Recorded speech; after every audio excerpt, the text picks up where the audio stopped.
Hello friends, welcome to support mat YouTube channel. जैसा कि आप जानते हैं यूपी बोर्ड 10th क्लास और 12th क्लास की परीक्षाएं करवाने के लिए तैयार हैं। आपने अपनी परीक्षाओं का कंप्लीट कोर्स कर लिया होगा। आपके टीचरों ने आपको अच्छी तरीके से समझा दिया होगा, पढ़ा दिया होगा कि किस तरह से आपको एग्ज़ाम देना है। ठीक है, तो आज हम आपको लिए लेकर आए जो हमारा 2020 में जो एग्ज़ाम हुआ था लास्ट ईयर में, उसका कंप्लीट सॉल्यूशन आपको सोल्व करवाने वाले हैं। ठीक है, वीडियो के अंत तक बन रही तो वीडियो को लाइक कीजिए दोस्तों और अपने दोस्त तक शेयर कीजिए। नहीं करते हुए काम की बात पे चलते हैं, पेपर की तरफ चलते हैं। देखिए दोस्तों, जैसे ही आपको अपने हॉल टिकट लेकर के अपने सीट पे जाओगे तो आपको इस तरह का, जिस तरह से आप स्क्रीन पे देख रहे हैं सेट नंबर और अनुक्रमांक नाम, इसी तरीके का एक आपको पेपर मिलेगा। सबसे पहले आपको क्या करना होगा दोस्तों, यहाँ पे आपको अनुक्रमांक डालना होगा। ठीक है, यहाँ अनुक्रमांक डालने के बाद इसी प्रकार से आपको क्या करना होगा, यहाँ पे नाम डालना होगा। जहाँ आपको नाम का कॉलम दिखाई दे रहा है, तो ये क्या होता है दोस्तों, यहाँ पे ये होता है हमारे पास ये सेट का नाम होता है। ठीक है, जिस सेट का आपको मिलेगा तो ये आपकी अपनी कॉपी में भी भरना होगा। तो आज हम इसको सोल्व करवाने वाले हैं। देखिए, आपको 2020 का हिंदी का पेपर है जो आपका 24 अप्रैल को होने वाला है। इस क्वेश्चन को आप बड़े ही ध्यान से देखना है। मैं आशा करता हूँ कि इस क्वेश्चन में से आपको 50% तो फंसने ही वाला, क्योंकि ये जब हम सेकंड पार्ट करेंगे इसका, ठीक है, ग्रामर का जो पार्ट करेंगे, ग्रामर में कंप्लीट पार्ट इसी तरीके का आता है, बिल्कुल नो चेंज होता है, बिल्कुल चेंजिंग नहीं आती है। ठीक है, हालांकि ऐसा हो सकता है कि पर्यायवाची जो शब्द हैं, तत्सम जो शब्द हैं वो चेंज हो सकते हैं, और मैं समझता हूँ कि एक ना एक क्वेश्चन इसमें से भी फंसने वाला है। तो वीडियो को अंत तक देखिए जैसे आपको पेपर मिलेगा तो आपको 3 घंटे 15 मिनट का समय दिया जाएगा। आपका पूर्णांक होगा 70 नंबर का। नोट में लिखा हुआ होगा प्रारंभ में 15 मिनट परीक्षार्थियों को प्रश्न पत्र पढ़ने के लिए निर्धारित किए गए हैं। तो आपको अपना प्रश्न पत्र पढ़ लेना है दोस्तों। ठीक है, ठीक है, तो आप क्वेश्चन अपने पूरे सेट को पढ़ लेंगे बड़े ही ध्यानपूर्वक। ठीक है, शांति के साथ आपको क्लास रूम में बैठ करके आपको पढ़ना है। पढ़ने के बाद आप क्वेश्चन करना स्टार्ट करेंगे तो आपके सामने आएगा पहला क्वेश्चन नंबर 1। निम्नलिखित कथनों में से कोई एक कथन सही है, उसे पहचान कर लिखना है। ठीक है, आपके क्वेश्चन में 4 ऑप्शन होंगे। 4 ऑप्शन में से आपको एक क्वेश्चन है जो आपको चुनना है।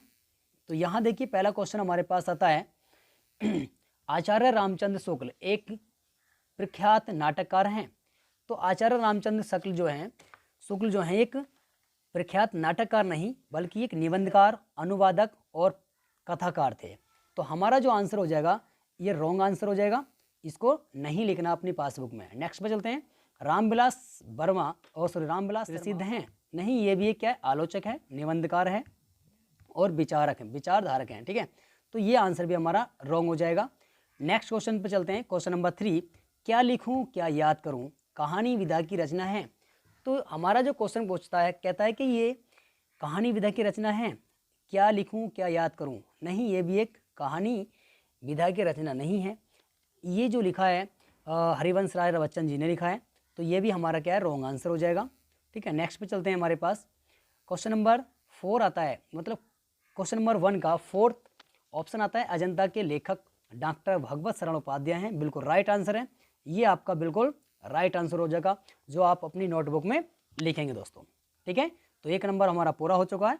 चलिए नेक्स्ट क्वेश्चन तरफ चलते हैं। क्वेश्चन नंबर 6, क्वेश्चन नंबर 6 में आएगा बच्चों, निम्नलिखित कृतियों में से किसी एक कृति के लेखक का नाम लिखना है। ठीक है, किसी एक, राइट है। तो यहाँ पर देखिए आपके पास 4 ऑप्शन है, 4 ऑप्शन है, मतलब आपको 4 ऑप्शन में से एक ही करेक्ट करना है। देखिए ध्यान से पढ़िए, निम्नलिखित कृतियों में से किसी एक कृति के लेखक का नाम लिखना है। तो आपको 4 ऑप्शन में से सिर्फ एक करना है, बाकी सारे नहीं करने हैं, सिर्फ एक ही आपको सिलेक्ट करना है और आपको अपनी नोटबुक में लिख देना है। तो पहला आता है हमारे पास बाणभट्ट की आत्मकथा। बाणभट्ट की जो आत्मकथा है वो हजारी प्रसाद द्विवेदी जी ने लिखी है दोस्तों। ठीक है, क्वेश्चन नंबर 2 आता है, अगर आप 2 करना चाहेंगे तो 2 कर लेंगे। राम मीमांसा, रस मीमांसा के जो रचनाकार हैं वो आचार्य रामचंद्र शुक्ल जी हैं। ठीक है, इसी प्रकार से क्वेश्चन नंबर ऑप्शन नंबर 3 है अर्धनारीश्वर के जो रचनाकार हैं वो हैं विष्णु प्रभाकर। सेवा सदन के जो रचनाकार हैं वो हैं मुंशी प्रेमचंद। उपन्यास का जो संग्रह है, ये उपन्यास का संग्रह है, उपन्यास एक ये जो मुंशी प्रेमचंद्र जी ने लिखा है। तो आपको 4 नहीं करने, मैंने तो आपको 4 बताएं ताकि आपके याद हो जाएं। नेक्स्ट एग्जाम जो देने वाले हो उसके अंदर इन चारों में से अगर एक आ जाए तो आप उसको आसानी से लिख सकते हैं, ठीक है, समझ सकते हैं। चलिए नेक्स्ट क्वेश्चन तरफ चलते हैं। किसी एक आत्मकथा लेखक का नाम लिखना है। एक आत्मकथा के लेखक का नाम लिखना है।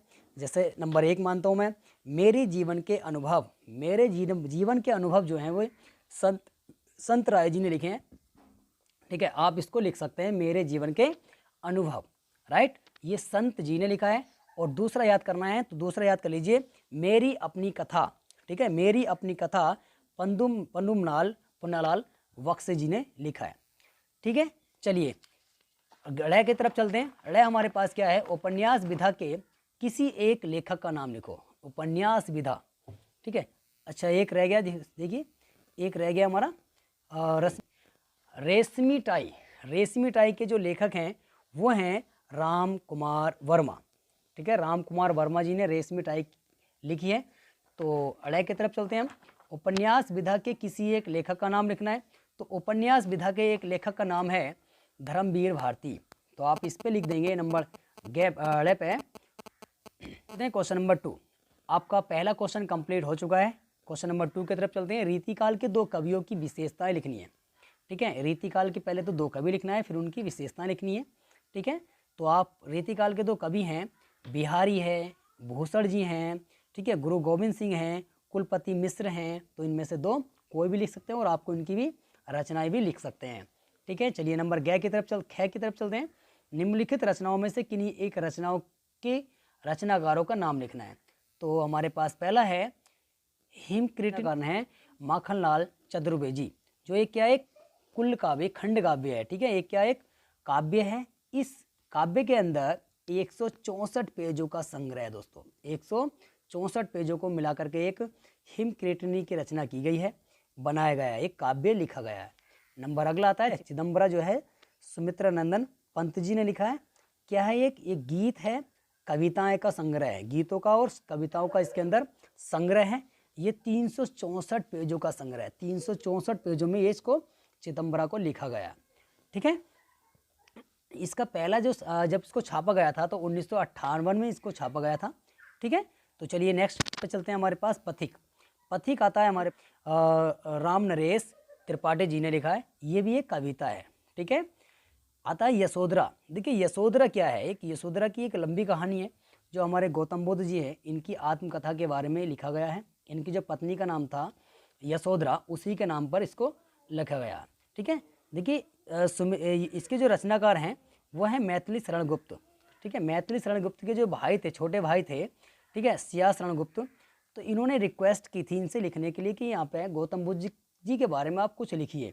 तो इन्होंने इनकी पत्नी के ऊपर लिखा कि जब गौतम बुद्ध अपना घर त्याग दिया था, इन्होंने घर से चले गए थे, तो उस समय इनकी पत्नी यशोधरा पर क्या बीती थी, इस सारी बातों का इसके अंदर यशोधरा के अंदर वर्णन है। बहुत ही अच्छा टॉपिक है, बहुत ही अच्छा काव्य एक, ठीक है। क्वेश्चन नंबर 11 की तरफ चलते हैं। छायावाद के किसी एक कवि का नाम लिखिए। छायावाद के एक कवि का नाम लिखना, सिर्फ एक कवि का नाम, जो आपके 1 नंबर देगा जाएगा। तो छायावादी के एक कवि जो है हमारे पास जयशंकर प्रसाद लिख देंगे। इन्होंने जो लिखा है छायावादी रचना है झरना, जो 1918 में लिखी थी, ठीक है। जयशंकर प्रसाद की रचना है झरना, जो 1918 में लिखी थी। कामायनी तो आप जानते हैं, कामायनी जो लिखी थी ये भी इन्हीं की रचना है, जो 1935 में इन्होंने लिखी थी। सूर्यकांत त्रिपाठी निराला जी हैं, ठीक है। इनकी जो अनामिका है 1925 में इनको लिखा, ठीक है। किन्होंने लिखा था इनको? सूर्यकांत त्रिपाठी निराला जी ने लिखा था। और बता दूं मैं आपको, महादेवी वर्मा जी हैं, तुलसीदास लिखी थी इन्होंने, सूर्यकांत त्रिपाठी निराला जी ने 1938 में। और सुमित्रा नंदन पंत भी छायावाद के ही कवि हैं। आपको बताएं छायावाद कवि क्या होता है, ठीक है। छायावाद कवि वो आते हैं जो उनकी कहानियों में ना एक क्या होता है, प्रेम भाव उत्पन्न होता है, ठीक है। भारतीय सांस्कृतिक काव्य होता है, ठीक है। प्रेम और क्या होता है, प्रेम मतलब प्रेम के बारे में उसके अंदर उनकी कहानियों में सोल्यूशन होता है, ठीक है। तो उनको कहते हैं हम छायावाद कवि, ठीक है। नेक्स्ट पे चलते हैं। क्वेश्चन नंबर 2 भी हमारा कंप्लीट हो चुका है। क्वेश्चन नंबर अब हम 3 के तरफ चलते हैं। निम्नांकित गद्यांशों में से किसी एक के नीचे दिए गए प्रश्नों के उत्तर दीजिए। ठीक है, तो ये गद्यांश आपको दिया रखेगा। 2 नंबर के आपके पास 2 क्वेश्चन हैं जो इस गद्यांश में से ही आपको सिलेक्ट करके चुन करके लिखने हैं। ठीक है, सबसे पहले क्या करना होगा, आपको पूरा गद्यांश आपको दोस्तों पढ़ना होगा। पढ़ने के बाद आपको इन क्वेश्चनों के आंसर देंगे। उपयुक्त गद्यांश, ठीक है, उपयुक्त गद्यांश हमारे क्या है, उपयुक्त गद्यांश का संदर्भ लिखना है। तो सबसे पहले हमें क्या करना होगा, संदर्भ लिखना होगा। संदर्भ लिखने के बाद क्वेश्चन नंबर 2 आएगा, रेखांकित अंश की व्याख्या करनी है। जो आपको रेखांकित जो भाग है हमारे पास, ये रेखांकित जो भाग है जिसके नीचे लाइनें खींच रही हैं, इसका आपको व्याख्या करनी होगी। आपको इसका आंसर देना होगा, अर्थ लिखना होगा। कहने का मतलब ये, अमरत्व का याद दिलाकर किसने हमारे मृत प्रयास शरीर को नए प्राण फूंके। तो इसका आंसर आपको इसी ही संदर्भ में मिल जाएगा। चलिए, इसी प्रकार से आपको नंबर ख भी इसी तरीके से आप ख भी कर सकते हैं या ग कर सकते हैं। दोनों में से एक ही आपको सेलेक्ट करना होगा, जो आपका एक अच्छा है आप इसको कर सकते हैं। क्वेश्चन नंबर 4 देखिए, निम्नलिखित गद्यांश में से किसी एक पद्यांश की संदर्भ सहित व्याख्या करनी है। बिल्कुल सेम वही है जो ऊपर का क्वेश्चन नंबर 3 था, बिल्कुल ऐसे ही है। तो ये गद्यांश दे रखा होगा आपको, जो आप पद्यांश है वो गद्यांश है, ये पद्यांश है, आपको ये भी इसी प्रकार से ही सोल्व करना है। अच्छा, चलिए क्वेश्चन नंबर 5 की तरफ चलते हैं। क्वेश्चन नंबर 5 का क्या है, निम्नलिखित लेखकों में से किसी एक लेखक का जीवन परिचय लिखना है। तो दोस्तों आपको बता दें, आपको जीवन परिचय याद करना होगा। आपको 3 लेखकों के नाम आएंगे, जिसमें से सिर्फ आपको एक ही का जीवन परिचय लिखना है। तो आपके ये 3 नंबर पक्के आपने कर लिए होंगे। ठीक है, क्वेश्चन नंबर 5 का कै तो हो गया हमारे पास। ख की तरफ चलते हैं। निम्नलिखित कवियों में से किसी एक कवि का नाम जीवन परिचय दीजिए और उसकी एक रचना का नाम भी लिखना है। ठीक है, तो बिल्कुल सेम वैसे ही है जिस तरह से हमारे पास क्वेश्चन नंबर 5 का कै है। ठीक है, और इसी प्रकार से घ भी है। ठीक है, तो सूरदास का लिख सकते हैं, महादेवी वर्मा जी का लिख सकते हैं। ठीक है, सुभद्रा कुमारी चौहान का भी लिख सकते हैं। तो जो आपके याद है आप इसको लिख सकते हैं। ठीक है, तो मैं चाहता हूँ आपको कम से कम 2 कवियों का जीवन परिचय याद होने चाहिए। आपको मैं आशा दिलाता हूँ उसी 4 में से आपको आपके एग्जाम में आ जाएगा। चलिए क्वेश्चन नंबर 6 की तरफ चलते हैं। क्वेश्चन नंबर 6 में क्या होगा बच्चों, निम्नलिखित संस्कृत पद्यांश का संदर्भ सहित हिंदी में अनुवाद करना है। ठीक है, ये संस्कृत में आएगा। ठीक है, पैसेज क्या कहते हैं गद्यांश, तो आपको हिंदी में इसका अर्थ बता करके लिखना है। आप ऊपर वाला कर सकते हैं या अथवा वाला कर सकते हैं, आपके ऊपर डिपेंड करता है। ठीक है, क्वेश्चन नंबर 7 की तरफ चलते हैं। अपनी पाठ्यपुस्तक के कंठस्थ किया हुआ कोई एक श्लोक, क्या क्वेश्चन है, वाह, ये तो समझ लो फ्री का क्वेश्चन है। ठीक है, आपको अपनी याद का, अपने दिमाग में जो आपके दिमाग में फिट है, एक श्लोक लिखना है। ऐसा श्लोक जो इस पेपर में ना आया हो। ठीक है, वो लिख देना है और 2 नंबर आपके पक्के हो गए। क्वेश्चन नंबर 7 का ख की तरफ चलते हैं। निम्नलिखित प्रश्नों में से किन्हीं 2 प्रश्नों के उत्तर दीजिए। तो आपको संस्कृत में 2 क्वेश्चन के आंसर देने हैं। आपकी स्क्रीन पर 4 ऑप्शन मिलेंगे, मतलब 4 क्वेश्चन मिलेंगे। 4 में से आपको 2 चुन करके उनके आंसर देने हैं। ठीक है, चलिए क्वेश्चन नंबर 8 की तरफ चलते हैं। हास्य रस। हास्य रस क्या होता है दोस्तों, आपको बता दें। हास्य रस और करुण रस की परिभाषा दीजिए और उनका एक एक उदाहरण भी देना है। ठीक है, तो हास्य रस तो कंप्लीटली आना ही आना है। यहाँ से देखिए आपका ग्रामर का पार्ट स्टार्ट होता है। सेकंड नंबर 2 सेशन स्टार्ट होता है। तो यहाँ से आप इसको 100% ध्यान से देखना है और आपको समझना है। ये तो आना ही आना है, हर साल यही टॉपिक आता है, हास्य रस लिखो या करुण रस लिखो। तो आप इसको लिख सकते हैं और अच्छे अपने मार्क्स ला सकते हैं। ठीक है, हास्य रस क्या होता है, देखो मैं आपको बता दूं, किसी वस्तु या व्यक्ति के विचित्र आकार या अजीब ढंग से, मतलब एक ऐसा लगे कि बिल्कुल अजीब सा लगे। ठीक है, हमारे मन में उसको देख करके उत्साह उत्पन्न हो, तो वहाँ पे क्या होता है, एक हास्य रस होता है।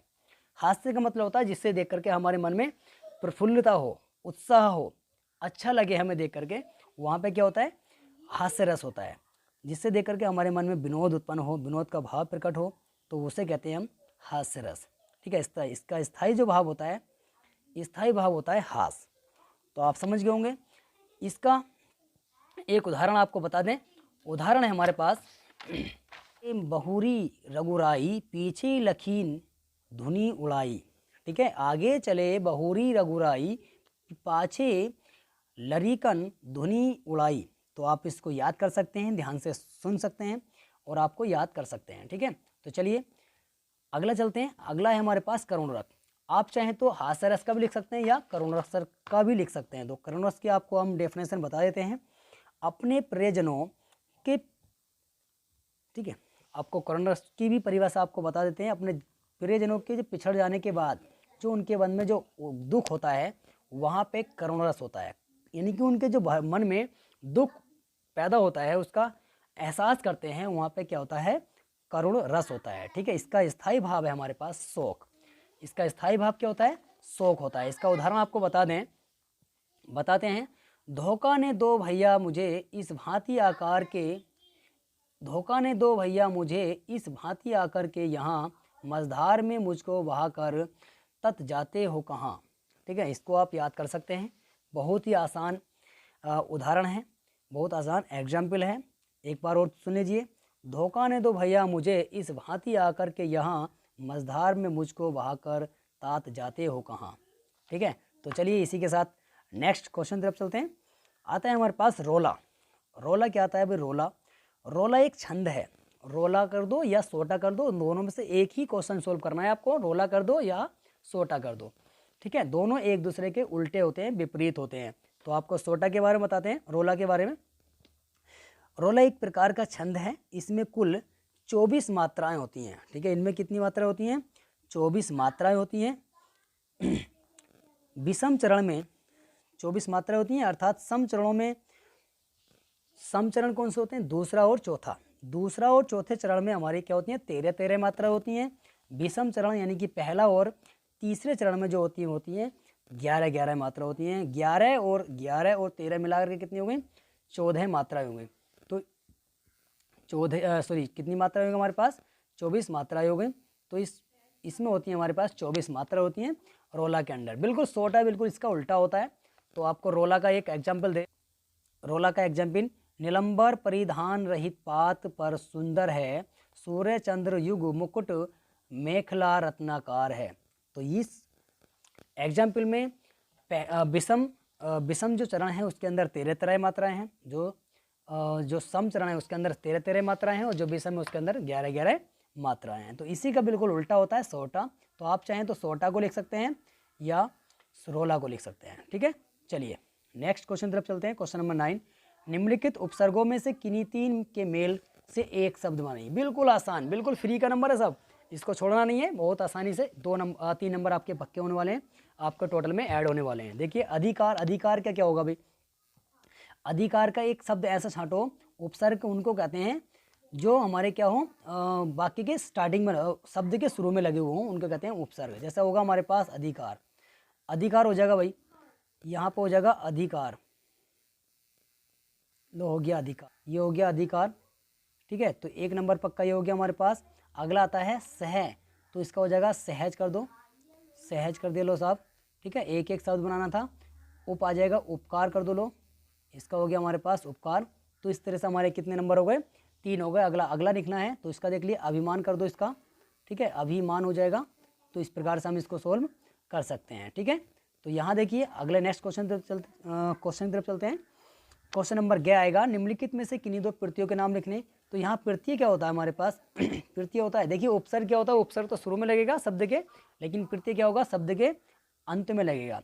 जैसे प्रत्यय हमारे आ जाएगा, पहला है त्वय, त्वय का मतलब हो जाएगा महत्व कर दो, महत्व हो गया साहब। अगला आ गया हमारे पास बट, तो यहाँ पर हम लिख दो बनावट। ठीक है, तो ये हो जाएगा बनावट। ठीक है, 2 हो गए, 2 का ही पूछ रहे हैं। आ गया पन, आ गया इसका बचपन कर दो, बचपन, यहाँ पर हो जाएगा बचपन।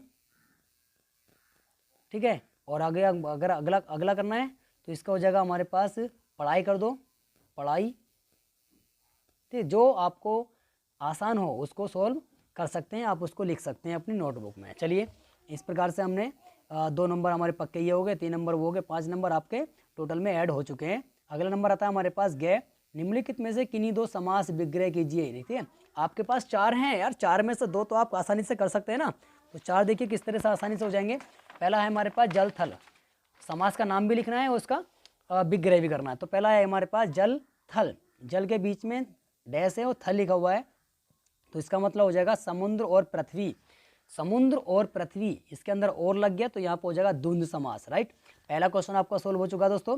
पहला हो जाएगा द्वंद समास, द्वंद समास हो जाएगा साहब, द्वंद समास हो गया लो, ठीक है। अगला है हमारे पास, दूसरा है चक्रपाणी। चक्रपाणी क्या है, देखो चक्र, जिसके हाथ में चक्र हो तो चक्रपाणी कहते हैं उसको, जिसके हाथ में चक्र हो। तो ये भी हमारे पास ऐसा कौन सा है, विष्णु भगवान है भाई, विष्णु है एक ऐसा जो जिसके हाथ में चक्र हो। तो ये है बहुव्रीहि समास, भगवानों के बारे में जो बात करता है वो बहुव्रीहि समास बात करता है, ठीक है।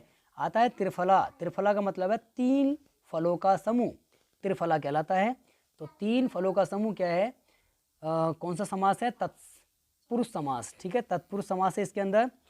अधपका, आधा हो जो पका, ठीक है, आधा हो जो पका, इसके अंदर है कर्मधारय समास, ठीक है, कर्मधारय समास, ठीक है। हमारे 2 नंबर पक्के हो गए साहब। आगे चलते हैं, निम्नलिखित में से किन्हीं 2 शब्दों के तत्सम रूप लिखना। तत्सम क्या होता है, संस्कृत नाम जो होता है उसको हम संस्कृत नाम से सेम टू सेम बिल्कुल, लेकिन वो क्या संस्कृत नाम होता है, उसको हम उसके नाम से पुकारते हैं। जैसा हमारे पास आ गया आग, तो आग को क्या कहते हैं, अग्नि कहते हैं। क्या कहते हैं, आग को अग्नि कहते हैं। इसी प्रकार से कोयल क्या हो गई, बागों में कोयल कू करती है ना, क्या बोलते हैं उसको, कोकिला, ठीक है। क्या बोलते हैं इसको, कोकिला बोलते हैं, ठीक है। जैसे हमारे देश की जो कोकिला है उसको क्या नाम है उनका, लता मंगेशकर जी। तो देखिए आगे चलते हैं। आज, आज हमारे पास क्या है, आज को हम संस्कृत में क्या बोलेंगे, अध बोलेंगे, क्या बोलेंगे, अध। इसी प्रकार से गागर है, गागर का क्या होगा, गगरी हो जाएगा, राइट। तो ये हमारे 2 नंबर पक्के हो चुके हैं। बहुत अच्छा गेन कर रहे हैं दोस्तों, इसी प्रकार से आगे चलती रहिए, आपके बहुत ही अच्छे मार्क्स आने वाले हैं नेक्स्ट एग्जाम में। आगे आता है पर्यायवाची में से किन्हीं 2 शब्दों के 2 पर्यायवाची लिखो। 2 पर्यायवाची, पर्यायवाची समझते हैं क्या कहते हैं, उल्टा, मतलब उल्टा नहीं, बिल्कुल सेम टू सेम क्या होता है, ठीक है। जैसे इंद्र है, इंद्र को दूसरे नाम से पुकारेंगे देवेंद्र, देवराज, महेंद्र, सुरेश। लेकिन हमें लिखने कितने, सिर्फ 2। आपको मैं 4 बता रहा हूँ, आप 4 याद कर लीजिए, आपके नेक्स्ट एग्जाम में उनके यूज होगा। इंद्र का क्या होगा, ध्यान से सुनिए, देवेंद्र, देवराज, महेंद्र और सुरेश। आता है नंबर अगला तालाब, तो इसका हो गया, इंद्र का हो गया। तालाब का देखिए, तालाब क्या होता है, जलाशय, ठीक है, सरोवर या पुष्कर। ये 4 हैं, चारों में से आपको सिर्फ 2 लिखने हैं। आ गया बंदर, बंदर को क्या कहते हैं, आपने देखी हुई रामायण में देखा होगा आपको, बंदर क्या बोलते हैं, मरकट, कपी या बानर। वृक्ष क्या होता है, पेड़, तरु या पादप, ठीक है। इस प्रकार से हमने ये भी 2 नंबर पक्के कर लिए, अपने टोटल में ऐड कर चुके हैं। क्वेश्चन नंबर 10, निम्नलिखित में से किन्हीं 2 की संधि विच्छेद कीजिए और संधि का नाम भी लिखना है। तो पहला आएगा हमारे पास मनवंतर। मनवंतर क्या है, मनु प्लस अंतर। तो यहाँ पे क्या कर देंगे हम, मनु, ठीक है, मनु करा प्लस अंतर, ठीक है। तो क्या हो गया, मनुंतर। मनंतर क्या हो गया, मनंतर हो गया हमारे पास। यहाँ पर नया छोड़ करके यहाँ अंकी बिंदी भी लगा सकते हैं, तो ये हो जाएगा मनंतर, ठीक है। और ये कौन सी संधि है, ऋण संधि है। कौन संधि है दोस्तों, ऋण संधि है। अगला देखते हैं, स्वागतम, स्वागतम, स्वा प्लस गतम, तो ये हो जाएगा स्वागतम। इसके अंदर भी यण ही संधि है। नेक्स्ट चलते हैं, नेक्स्ट हमारे पास बनोकस, लेकिन हमें कितने करने हैं, सिर्फ 2 करने हैं। हमारा आंसर कंप्लीट हो चुका है। अगर हमें आगे भी करना है तो इसको आगे भी सॉल्व कर सकते हैं, ठीक है। आगे था गय। निम्नलिखित शब्दों के तृतीय विभक्ति बहुवचन लिखना है। तो यहाँ पे आपको तृतीय विभक्ति लिखनी है, फल का लिखना है या मधु का लिखना है, जो आपको याद हो उसको आप आसानी से कर सकते हैं। नंबर गया आता है, निम्नलिखित में से किसी एक धातु लकार पुरुष वचन का नाम लिखना है, ठीक है। धातु लिखना है, लकार लिखना है और पुरुष मतलब कौन सा वचन है वो लिखना है, ठीक है। इस प्रकार से आसानी से सोल्व कर सकते हैं, बहुत ही आसानी से, ठीक है। आप अच्छे मार्क्स गेन करने वाले हैं नेक्स्ट एग्जाम में, तो इसी प्रकार से हमारे साथ बने रहिए। तो देखिए यहाँ पर देखिए क्या आता है, निम्नलिखित में से किन्हीं 2 वाक्यों को संस्कृत में लिखना है। ये हिंदी में लिखे हुए हैं, लेकिन आपको क्या में लिखना है, संस्कृत में ऐड करना है, कन्वर्ट करना है, ठीक है दोस्तों। अगर आप हमारे साथ इसी तरह से बने रहेंगे तो आपके लिए हम नेक्स्ट पेपर की वीडियो जल्दी बना के लेकर आएंगे। तो इसी प्रकार से आप हमारा साथ दीजिए। निम्नलिखित प्रश्नों में से किसी एक विषय पर निबंध लिखना है। बहुत ही अच्छा, बहुत ही अच्छे हुए। ये आपको आसानी से आप इसको लिख सकते हैं। मेरी प्रिय पुस्तक, परिश्रम का मतलब, महत्व, जनसंख्या वृद्धि की समस्याएं। ठीक है, तो आप इनमें से कोई सा भी लिख सकते हैं। तो आपको मैं बता दूं कि आप जान का पेपर सोल्व हो चुका है दोस्तों। चलिए इसी उत्साह और उमंग के साथ नेक्स्ट वीडियो मिलते हैं, लेकिन जाने से पहले आप मेरी एक बात सुन लें कि इस चैनल को सब्सक्राइब कर लीजिए, लाइक कर लीजिए, ठीक है, और अपने दोस्त तक शेयर कर लीजिए। चलिए इसी उत्साह उमंग के साथ नेक्स्ट वीडियो मिलते हैं। Best of luck.